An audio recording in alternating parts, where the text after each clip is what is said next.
গ্রাম block যুব কংগ্রেসের এখন কমিটি গঠন করা হয়েছে।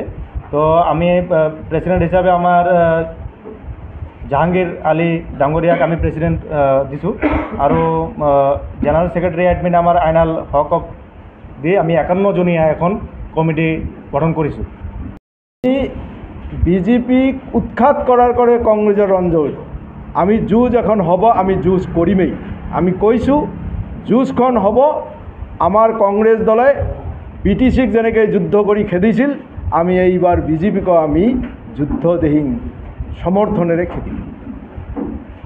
কংগ্ৰেসেৰ অন্তৰ্গত ফোকৰাগাম ব্লক যুৱ কংগ্ৰেসেৰ এখন কমিটি গঠন হল, য'ত জিলা যুৱ কংগ্ৰেসেৰ সভাপতি বিতুল চৌধুৰী সাহেবৰ নেতৃত্বত আৰু জিলা বিভিন্ন পদাধিকাৰী ব্লকৰ আৰু যুৱ কংগ্ৰেসেৰ উপস্থিতিত এই ফোকৰাগাম ব্লকৰ অঞ্চলগত সকলো যুৱক প্ৰায় আজি 51 জনীয়া কমিটি এখন গঠন কৰা হয় জাহাঙ্গীৰ আলীক সভাপতি লৈ।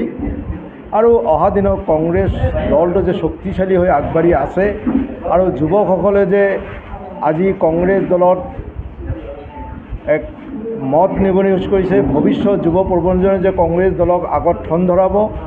আৰু বিশেষকৈ বিটিএডি ৰাজনৈতিক মহলত যেহেতু অনাগত দিনত আমাৰ ইলেকশ্যন আহি আছে আৰু ইলেকশ্যনৰ ক্ষেত্ৰত এখনে যুঁজ এখন হ'ব।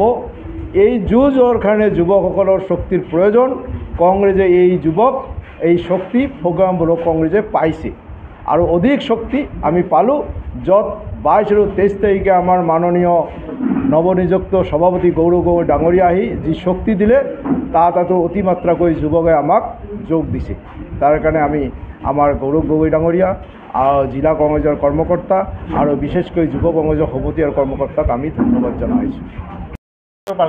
ভালকৈ কাম কৰিম। আমি আমাৰ দলৰ নীতি আদেশ মানি মই কেনেকৈ আগন্তুক দিনত আগবাঢ়া যায় দলক লৈ আগবাঢ়ি যাম।